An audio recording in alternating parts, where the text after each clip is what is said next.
Assalamualaikum warahmatullahi wabarakatuh.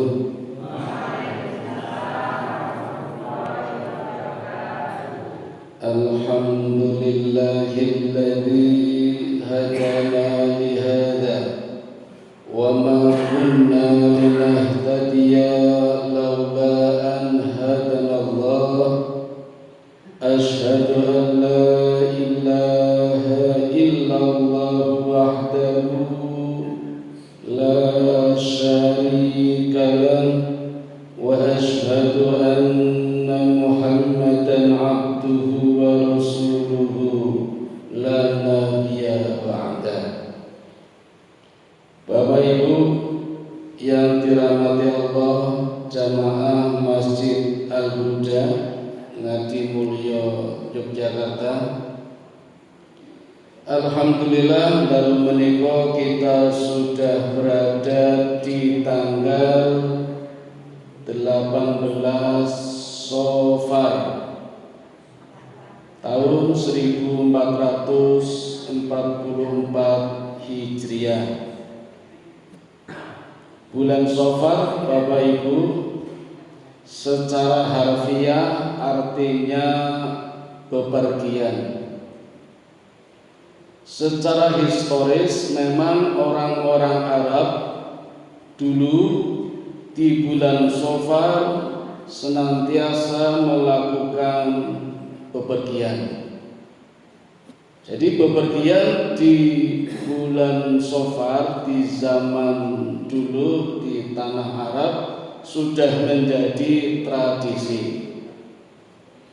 Tampaknya tradisi ini menular ke berbagai negara, terutama negara kita. Bahkan mungkin di wilayah kita bepergian sudah menjadi tradisi. Apalagi Bapak Ibu yang namanya lelaki, dipanggil. Itu bahasa Arabnya di dalam Al-Quran disebut dengan kata rijlun. Rijlun itu artinya kaki. Jadi laki-laki disebut laki-laki kalau bisa menggunakan kakinya. Kalau kakinya sudah tidak bisa digunakan, tidak disebut laki-laki. Digunakan untuk apa? Keluar rumah, bepergian. Maka kodrat laki-laki niku Pak bepergian. Nggih. Jadi garwane jenengan Bu, simbah kakungan jenengan, putrane jenengan nek misale jarang teng omah, itulah laki-laki.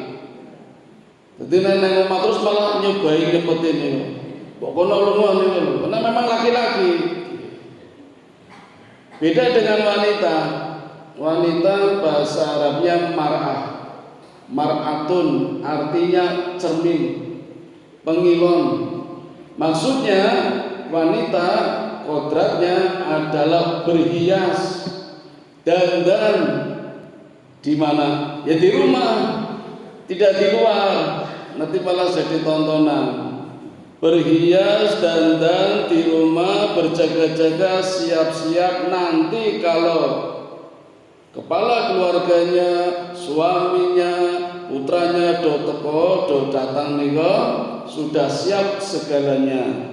Kebersihan rumahnya siap, apa saja yang diperlukan obor rampenya siap, termasuk kewajiban menjaga kehormatan rumah tangganya, menjaga kehormatan suaminya, menjaga harta benda kekayaannya. Itu tugas seorang mar'ah. Makanya di rumah, mar'ah wanita. Nah kalau terbalik, mohon maaf, kalau terbalik ya berarti tidak normal. Nggih. Tetapi, ini Pak, hebatnya wanita niki lho Pak. Kalau ada wanita bekerja, maka Allah memberikan nilai 2. 2 pahala. Karena bukan kewajibannya. Tidak bekerja tidak apa-apa. Jadi kan nganggur boten napa-napa, boten dosa. Ini nek misale suaminya, kepala rumah tangganya tidak bekerja, terus menuntut terpaksa atau tidak terpaksa harus bekerja memenuhi kehidupan keluarganya, maka Allah berikan pahala 2, yang salah satunya bernilai sedekah. Itu kehebatannya wanita apa?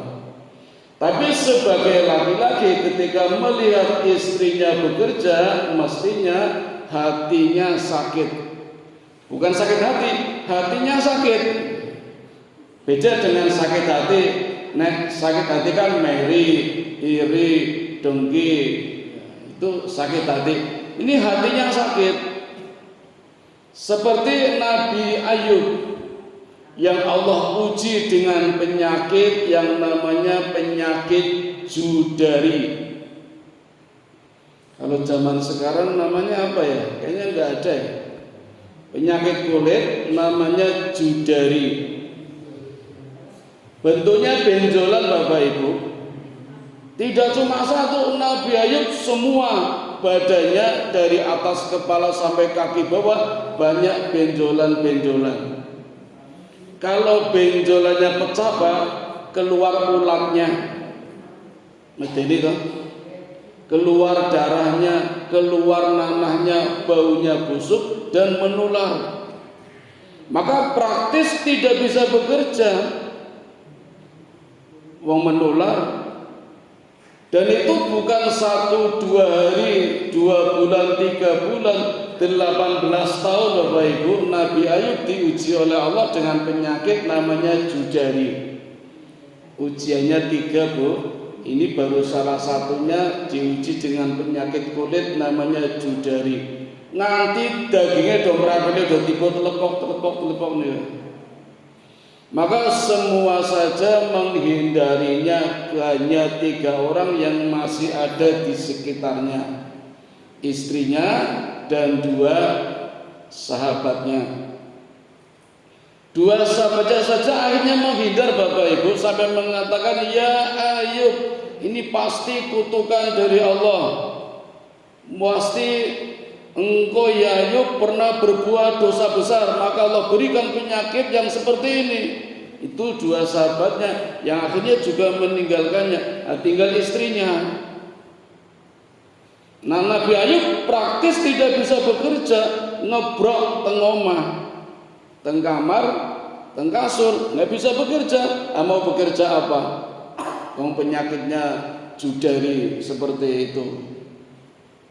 Terpaksa yang bekerja istrinya. Nah, ketika istrinya bekerja, Nabi Ayub hatinya sakit, merasakan dirinya tidak normal. Yang harusnya bekerja adalah dia, kata Nabi Ayub, tapi terpaksa yang bekerja istrinya. Kerjanya pun semrawut,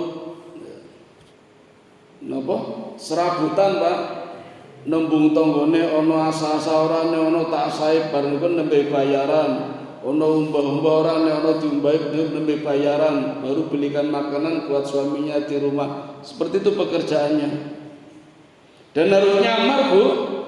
Anak boten nyamar nek konangan niku istrine Ayub mesti PHK, pemutusan hubungan kerja pun boten usah mriki mawon. Karena khawatir menular, penyakitnya menular.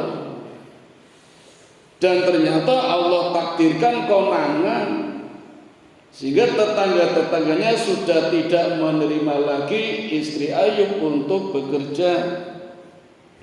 Sampai akhirnya istrinya Nabi Ayub, asmane sinten Bu? Rohmah. Ini nembe dugi niki. Oh, benten nggih. Ngapunten tangane asmane padha niki. Sampai harus menggunting rambutnya, terus dijual kepada orang kaya. Zaman dulu syariatnya boleh Pak menggunting rambut, dijual ke salon, digawe gelung, angsal riyen di zaman Nabi Ayub. Ningapunten saniki Rasulullah sallallahu alaihi wasallam melarang umatnya untuk menjual rambutnya.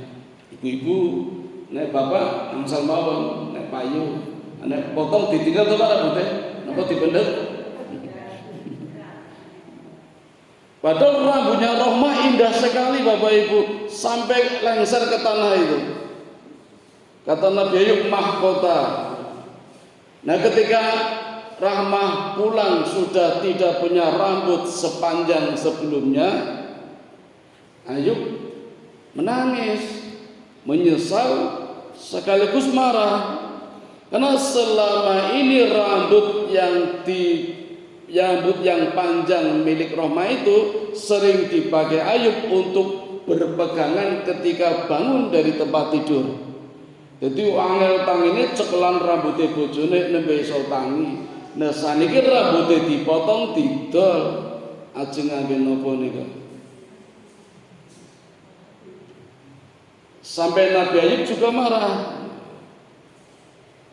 Sehingga akhirnya istrinya membela diri. Pertama mengatakan, ya suamiku, panjenengan kan nabi. Nabi kalau berdoa tidak pernah meleset. Kenapa tidak minta doa saja kepada Allah agar segera disembuhkan dari penyakitnya? Itu istrinya Bu ngendika kali Nabi Ayub.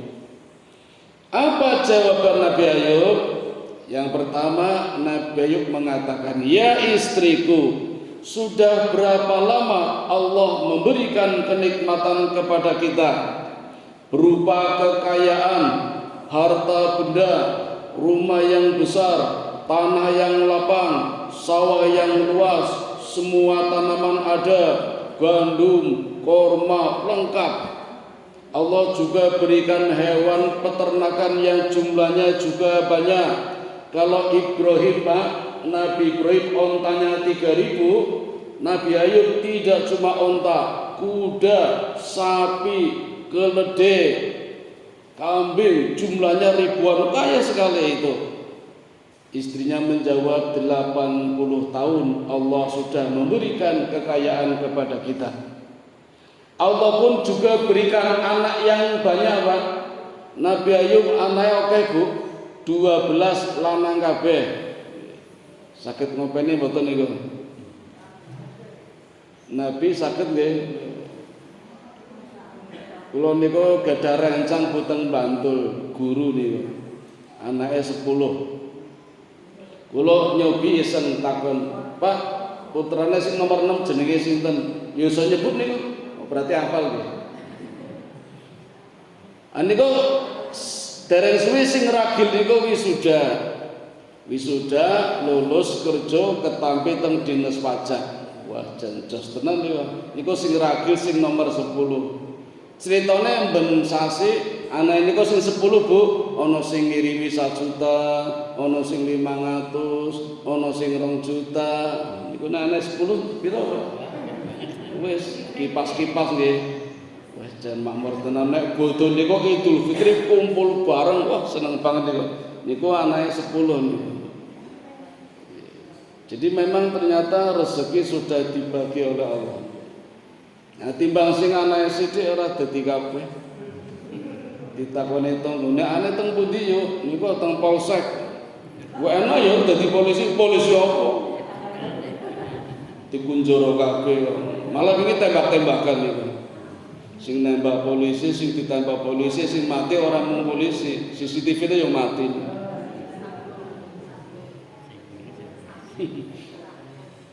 Kembali ke Nabi Ayub yang hatinya merasa sakit ketika melihat istrinya bekerja. Ya istriku, Allah sudah berikan kenikmatan 80 tahun. Kita sakitnya sudah berapa? Istrinya menjawab 18 tahun. Pun imbang dereng.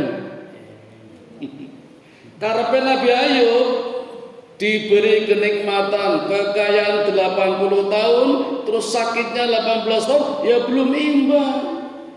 Tunggu 62 tahun lagi. Niku karepe Nabi Ayub.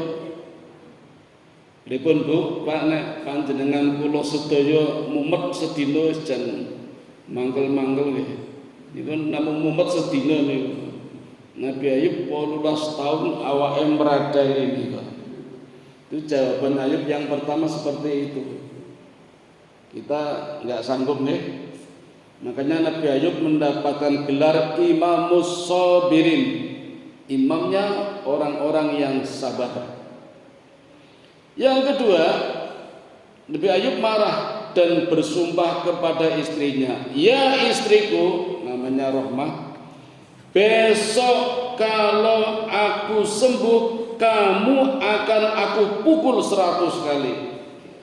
Niku sumpahnya Nabi Ayub.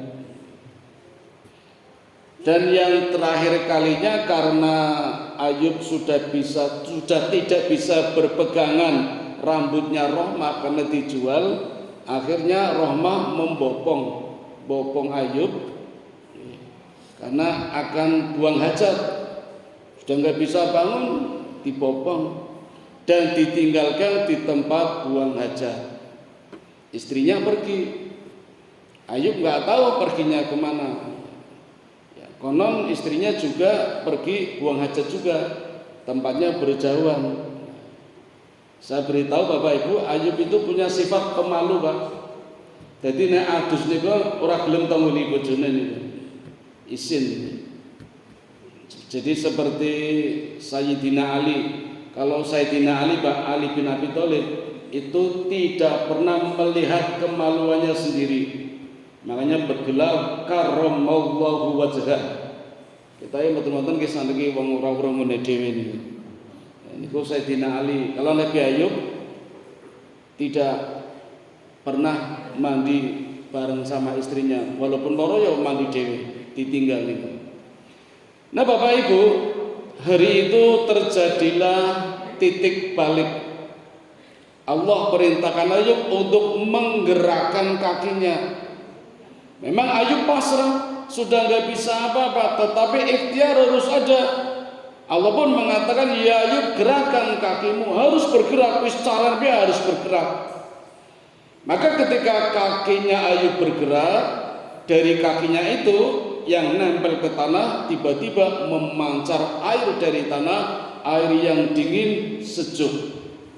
Dan dengan air itulah Ayub mandi sepuas-puasnya, minum sepuas-puasnya. Apa yang terjadi Bapak Ibu?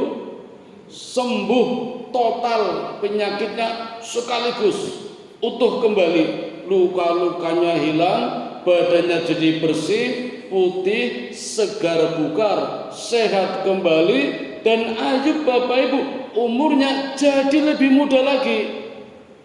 Inilah yang tidak masuk akal. Tapi inilah mukjizat. Memang mukjizat tidak masuk akal. Umurnya lebih muda lagi coba Bapak Ibu. Nek zaman semonten-monten KTP kan bingung toh, umure swidak kok iso dadi 40. Nek wonten KTP lho, Pak. Amarga ora ana KTP ya mung dari wajahnya saja, istrinya aja pangling. Rohmah setelah buang hajat nyari-nyari, tanya sama orang, "Ya fulanah, lihat suamiku tidak? Suamiku lagi sakit, tidak bisa jalan." Nggak ada yang tahu. Sampai ketemu suaminya saja, pangling istrinya. "Ya fulanah, ingat lihat suamiku tidak? Seperti apa?" Ayub bilang, "Anak Ayub, saya Ayub." Nggak percaya istrinya itu, karena lebih muda. "Anak Ayub, saya Ayub, nggak mungkin, suami saya lagi sakit." Kalau dulu memang suami saya waktu masih muda ganteng seperti sakit sekalian ya.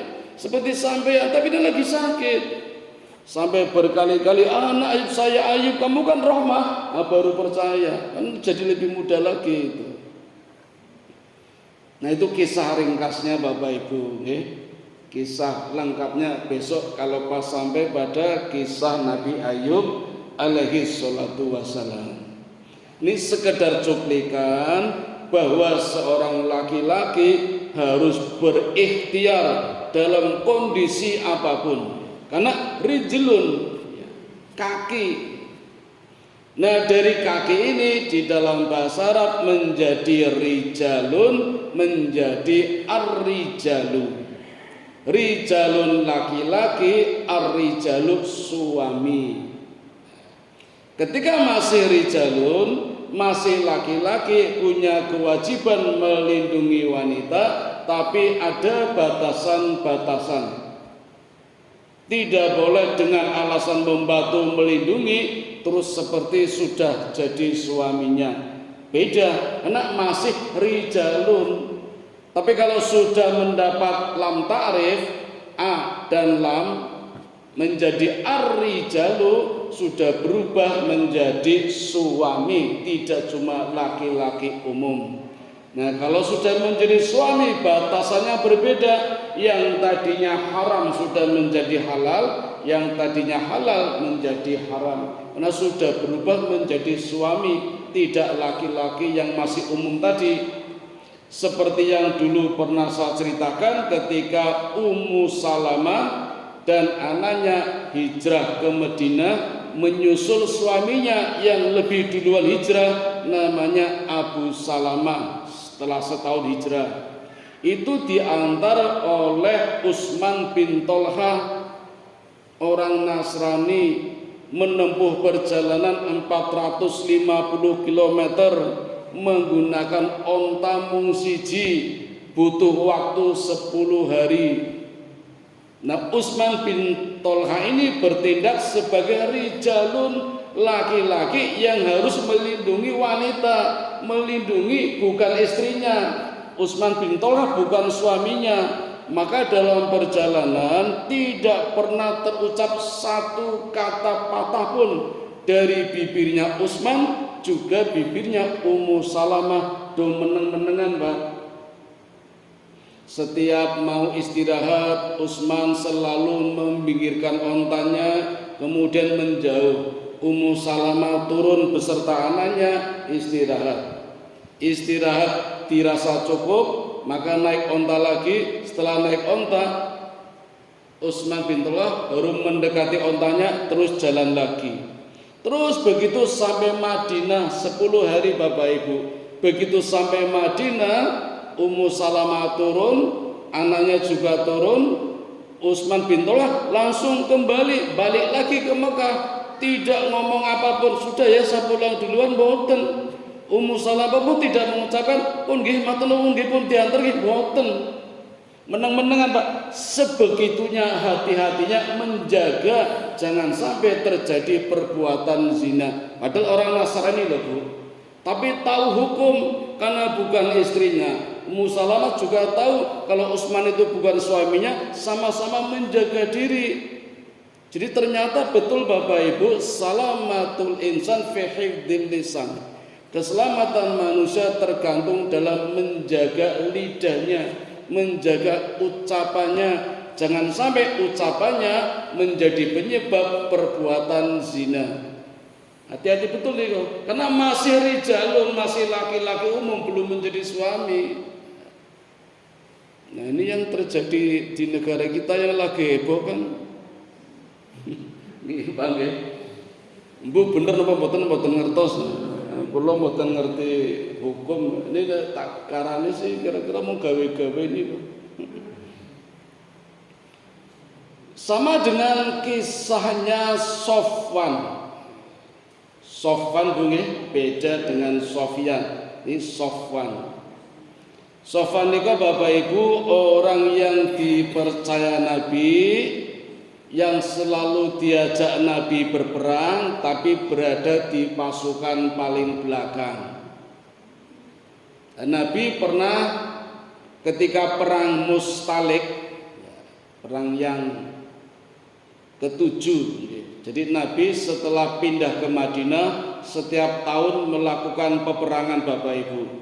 Tahun 2 Hijriah perang Badar, 3 Hijriah perang Uhud, 4 Hijriah perang Khandaq, 5 Hijriah perang Quraidah, 6 Hijriah perang Bani Salim, 7 Hijriah perang Mustalik. Nah, ketika perang Bani Mustalik, Nabi mengajak istrinya bernama Aisyah.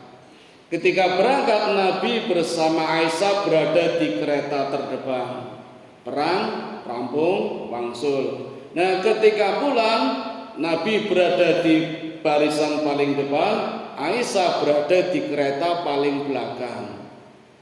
Di perjalanan istirahat, pas istirahat Aisyah turun hendak buang air di gurun pasir, tempatnya jauh. WC umumnya beda kali WC umum kadosan iki.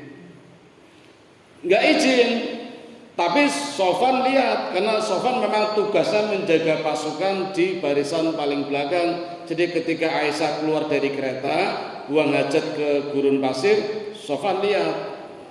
Enggak dikejar, enggak boleh, cuma lihat aja. Kemudian Aisyah kembali naik kereta, Sofwan juga lihat. Tidak lama kemudian Aisyah keluar lagi, Bu.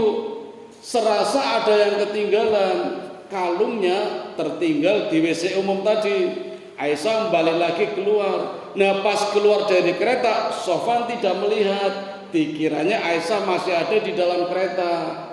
Kereta jalan berangkat dan gak terasa karena Aisyah, Bu, badannya itu berat badannya cuma 40 kilo.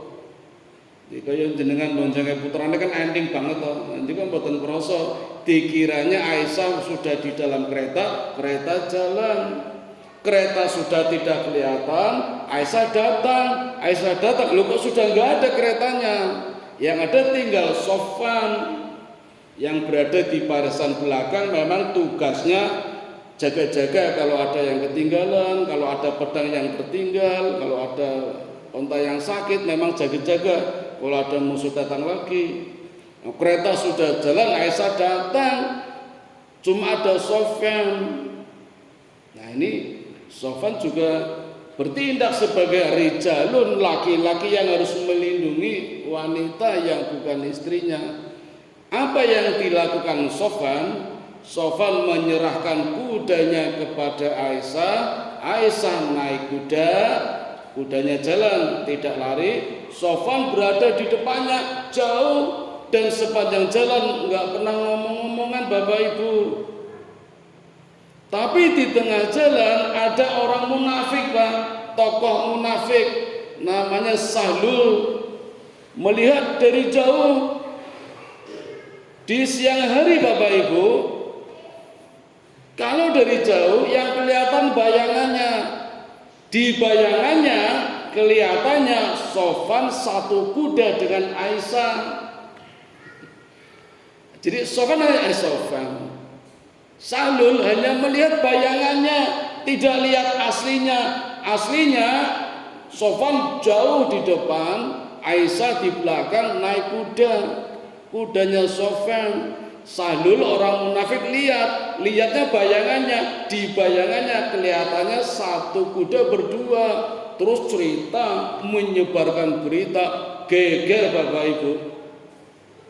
Aisyah belum sampai Madinah, di Madinah sudah geger, istri Nabi selingkuh, istri Nabi hilang. Geger Pak, istri Nabi, istrinya polisi aja geger Pak. Apalagi istri Nabi. Gelisah Nabi mendengar berita-berita seperti itu. Aisyah sendiri nggak tahu, karena memang nggak tahu. Tapi Nabi sudah beda, gelagatnya beda, sehingga bertanya, ada apa ya suamiku? Nabi nggak ngajak ngomong, Pak. Nabi sendiri gelisah. Jangan-jangan. Apalagi selama 30 hari wahyu tidak turun. Biasanya kalau ada apa-apa wahyu turun memberikan jawaban. 30 hari wahyu gak turun, jadi Nabi gelisah. Sampai-sampai Aisyah mengatakan, ya suamiku, kalau memang aku sudah tidak berfungsi lagi sebagai istri, antarkan aku pulang ke rumahku. Diantar, Bu. Nah, ini etikanya. Jangan seperti yang di sinetron, disunani, diunang-unangkan, ditalak, diusir kon mulih dhewe. Tidak. Nabi mengantar, menyerahkan Aisyah kepada orang tuanya, Abu Bakar As-Siddiq, itu bapaknya Aisyah yang menjadi sahabat Nabi. Bukan cerai, yang diantar dulu, istilahnya pisah ranjang lah. Nabi nggak menceraikan, nunggu sampai keadaan clear, sampai ada jawaban dari Allah. Nah ternyata setelah Allah memberikan jawaban, baru Nabi mengatakan, ya Aisyah, kabar berita buat Anda. Ternyata Anda benar, itu hanya isu fitnah dari orang-orang munafik. Aisyah tetap belum mau kembali, masih mangkel, dicoba gantian orang belum ngomong. Itu Aisyah. Umar bin Khattab nanya, ya Rasul, siapa orang munafik ini? Rasul bilang, Sahlul. Umar langsung cabut pedang. Mana Sahlul? Izinkan aku ya Rasul menebas lehernya. Kata Rasul, jangan Umar, karena dia muslim. Orang munafik tapi muslim. Maka jangan sampai aku tidak ingin ada orang mendengar orang Islam membunuh orang Islam. Karena Sahlul itu muslim walaupun munafik, maka tidak boleh dibunuh. Rasul tidak memerintahkan membunuh. Nah itu ceritanya Bapak Ibu ya. Jadi ketika itu Sofwan berlaku sebagai rijalun, laki-laki yang harus melindungi wanita. Nah nanti beda lagi ketika ar-rijalu qawwamuna 'alan nisa, surat An-Nisa ayat 34. Laki-laki harus melindungi suami harus melindungi istri. Beda lagi batasannya. Bagaimana melindungi istri? Yang mencari nafkah, ya bekerja. Jadi Bapak Ibu, di sini kaitannya dengan bulan Shofar yang artinya bepergian, maksudnya ada 3 macam bepergian yang sangat diyakini ketika dilakukan akan mendatangkan kebaikan, bernilai ibadah, bahkan berbarokah. Banyak ayat dan hadis yang menjelaskan bahwa Allah akan memberikan reward kepada orang yang bepergian, baik rijalun maupun ar-rijalun. Misalnya Allah berfirman, barang siapa keluar rumah, baik laki-laki maupun perempuan, maka baginya adalah kebaikan yang bernilai surga untuk orang yang bepergian. Tapi bepergiannya untuk apa? Nah sebentar, Nabi juga memberikan motivasi kepada kita. Barang siapa keluar rumah ke masjid menuntut ilmu, belajar, maka setiap langkah kaki kanannya satu kebaikan, setiap langkah kaki kirinya diampuni dosa-dosanya. Itu rewardnya Pak, pahala yang Allah berikan kepada orang yang bepergian, mencari ilmu atau belajar atau sekolah atau kuliah atau ke masjid. Dengan malah double-double Bapak Ibu, sudah ke masjid mencari ilmu, maka setiap langkah kaki kanannya dihitung satu kebaikan, setiap langkah kaki kirinya diampuni dosa-dosanya.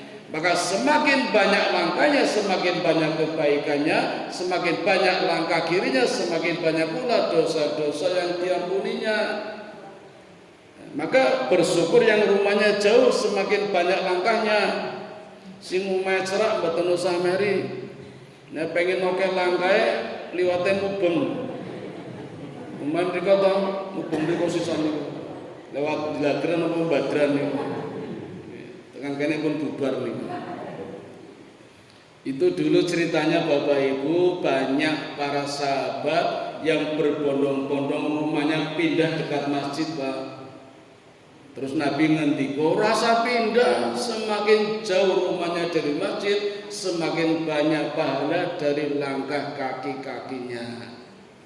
Wenet timbang pindah teng cerak masjid malah resiko. Ya kudu jamaah, musuh umat cerak masjid ora jamaah, resiko. Ya wedi boten wedi pindah mawon. Karena syariatnya sebenarnya nggak pakai jarak Bapak Ibu, pakai suara. Siapapun yang dengar adzan maka punya kewajiban ke masjid. Makanya dulu Rasul memilih Bilal karena suaranya keras. Jadi adzan itu harus keras. Aneh dilarang adzan nggak boleh adzan, nah terus piye adzan memang harus keras. Nek terganggu ya mboten usah cerak masjid. Kula dadi kalingan teng Giwangan niku wonten Bapak Ibu, Masjid At-Taqwa kula kalingan niku. Teng Giwangan, daerah Pemukti, Kampung Pemukti. Nggih, niku lor masjid persis niku, lor masjid wonten warga baru niku pindahan mbuh sepundi. Niku protes non muslim Pak. Dadi protes terganggu adzan niku. WA kali RW ini di WA protes. Jawaban RW ini apa Bapak Ibu? Silakan Bapak pindah saja dari kampung sini. Wah, apik tenan RW ini. Kan sudah tradisi Pak. Jadi kalau kenal jenenge Mbah Surip niku. Mbah Surip niku Bapak Ibu nek teng masjid jam 3 niku pun dugi teng masjid Pak. Salat tahajud, maca Quran, nganggo mic Pak. Dadi kan ganggu tanggane to. Niku lho ya seneng. Nah mangke nek pun meh adzan subuh nika pengumuman, bapak-bapak, ibu-ibu bangun salat subuh, habis subuh pengajian, Pak Ustadz Aziz sudah datang. Niku Mbah Sore Pak. Niku kula wingi mriku pun almarhum niku, mugi-mugi husnul khotimah nggih. Niku mulai jam 3. Dadi warga baru niku mboten ngertos. Nek liyane pun apal Pak. Ngapal seneng tradisine niku. Ning sing warga baru niku pindah kan urung ngerti. Jadi merasa terganggu, RW ini di WA protes. RW ini malah jawabannya pun pindah mawon saking mriki mawon. Pindah tenan Bu, umay didel mboten payu niku, tereng payu. Ajeng tumbas pripun? Yo teng Giwangan niku. Setunggal, kula kelingan malih teng kampung niku Nderesan. Burine omahe Pak Didik Ustadz Didik Purwodarsono niku wonten masjid Raudhatul Jannah niku masjide nempel Pak kali kos-kosan sing duwe kos-kosan non muslim kamare 20 boten pajeng kos-kosane Bu mergone nempel masjid krungu adzan terus kos-kosane boten payu masjide kon dibongkar ya ora gelem yang berdirinya duluan masjidnya di kos-kosannya sing ngono. Andika didol Pak nek ajeng tumbas niku. Nek karep kula ya sing tuku masjide dadi asrama masjid malah sae to. 20 kamar saniki dereng pajeng niku. Niku ceritane ngaten Bapak Ibu. Nggih, kembali ke bepergian lagi. Jadi Bapak Ibu di sini ada 3 bepergian yang dinilai ibadah. Bekerja, menuntut ilmu, dan satu lagi yang namanya jihad. Surat At-Taubah ayat 212 212 Allah berfirman, dan hendaknya tidak semuanya di antara kalian pergi berperang. Ada sebagian yang menuntut ilmu untuk menyampaikan kepada mereka yang sedang berperang setelah kembali berperang. Berarti ayat ini Bapak Ibu memiliki 2 kepentingan. Dan jenengan boleh memilih yang mana, perang atau belajar.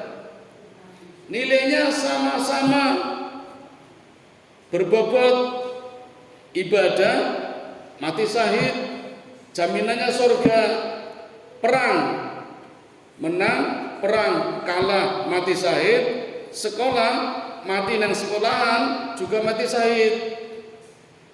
Nilainya sama karena ayatnya sama. Satu ayat isinya 2, perang apa sekolah, perang apa ngaji. Jadi jenengan kalau malam ini sekolah, malam ini ngaji, kemudian jenengan diambil nyawanya Allah, itu mati syahid. Sama dengan perang. Tapi ngajinya sungguh-sungguh, anak-anak kita sekolahnya juga sungguh-sungguh, tugas dikerjakan, PR digarap, orang wani karo gurune malah dibentak-bentak, di video, diupload. Tidak seperti itu.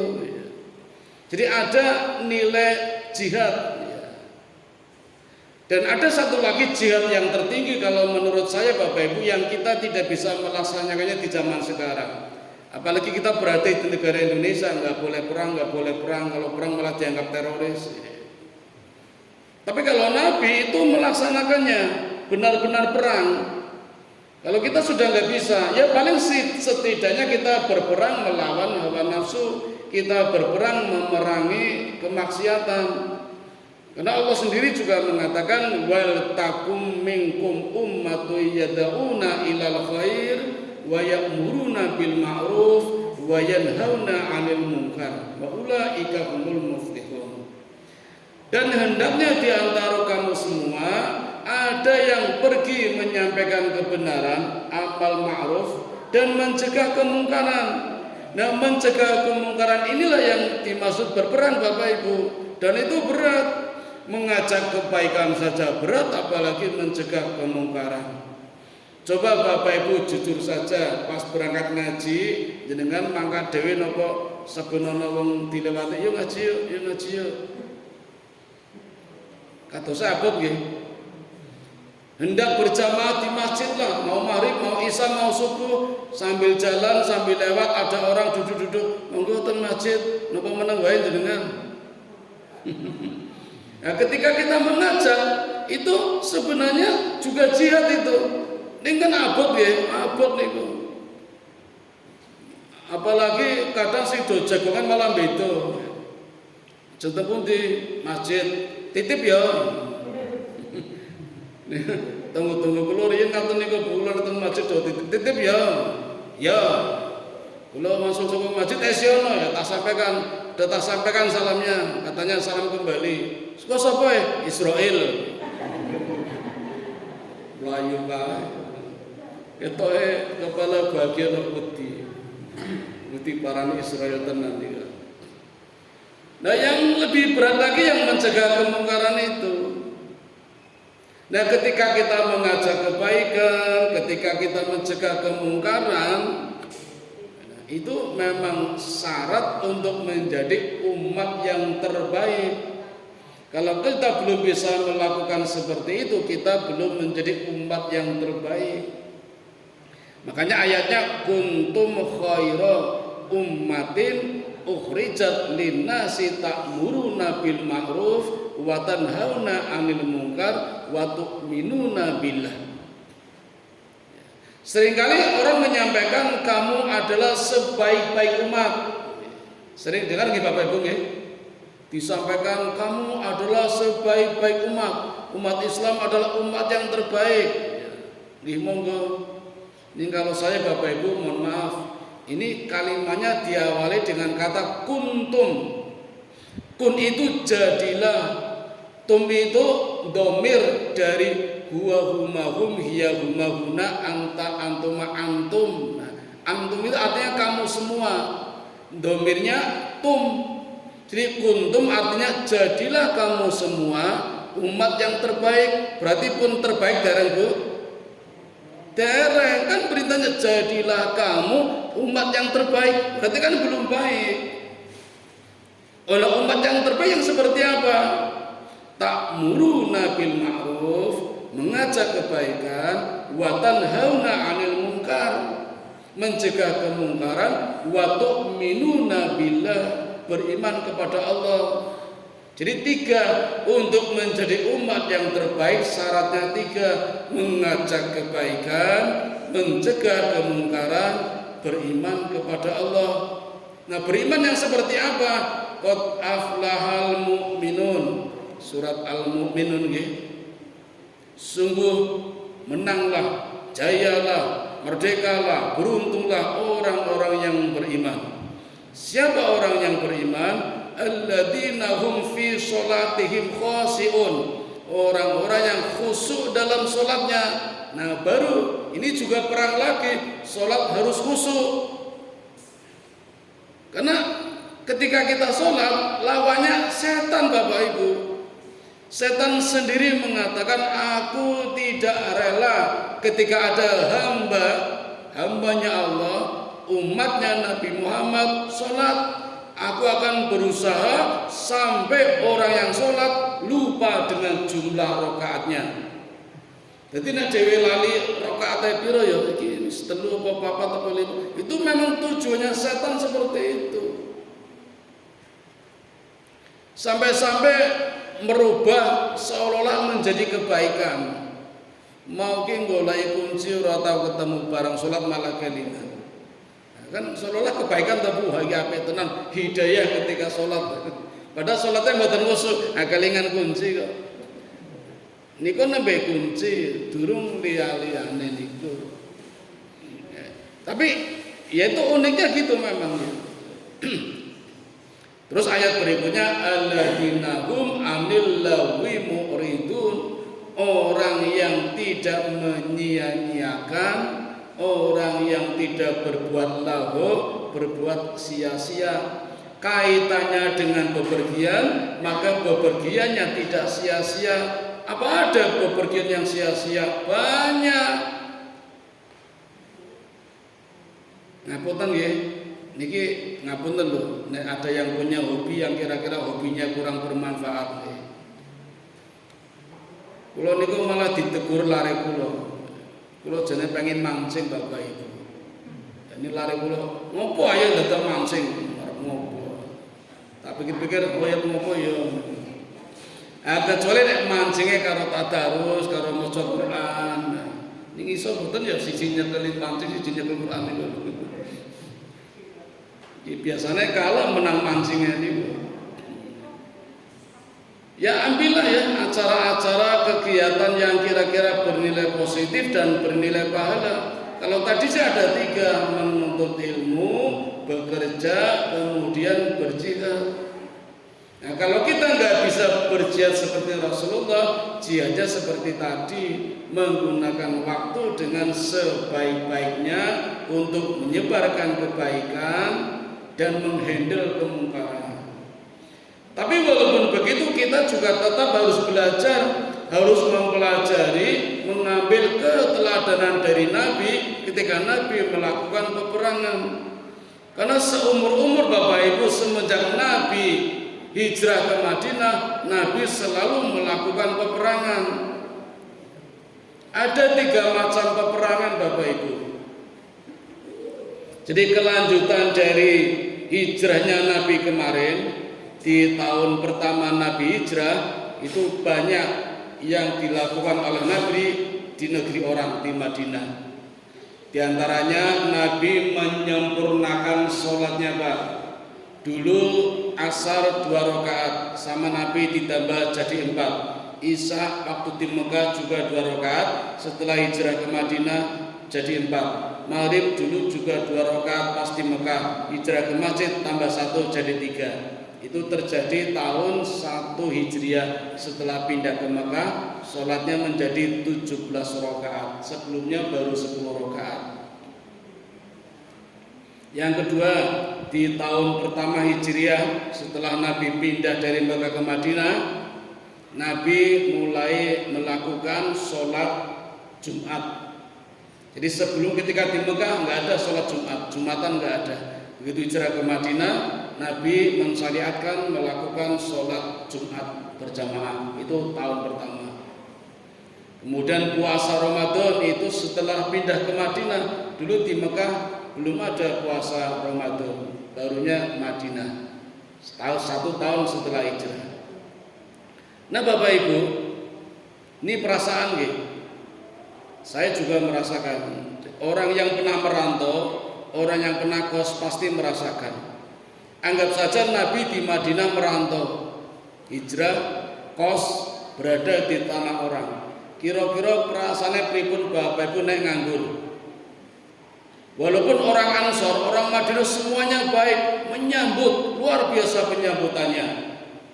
Ketika Nabi hijrah dengan para sahabat disambut sampai orang Ansor mengatakan silakan pakai rumah saya. Bahkan Bapak Ibu ada yang mengatakan bagi yang ingin punya istri silakan ambil istri saya. Ada seperti itu Pak. Karena ketika itu orang-orang Madinah ada yang punya istri 3, ada yang punya istri 2, sampai ditawarkan yang pengen punya istri belum punya ambil istri saya. Seperti itu luar biasa itu. Zaman saya ramai Pak. Dengan pindah kemana apa disambut pakai rumah saya nggak ada. Nek kontrak rumah saya setahun 20 juta. Adanya gitu. Ansor itu wah habis-habisan menyambut tamu luar biasa. Sebegitunya Nabi tetap punya perasaan tidak enak nek nganggur teng Madinah. Maka Nabi bagi-bagi tugas. Abu Bakar bertani, Umar berdagang, Sayyidina Ali mengajarkan pendidikan, bagi-bagi itu. Dan Nabi sendiri Bapak Ibu di tahun itu setelah pindah ke Madinah sering melakukan peperangan. Sudah maling ya, monggo beredar dulu nggak apa-apa. Kalau dibungkus mawon. Guyon iki ketenangan. Sudah maling ya. Dan peperangan yang dilakukan Nabi setelah di Madinah dibagi menjadi 3 macam. Syria, Maroka, Ghazwah.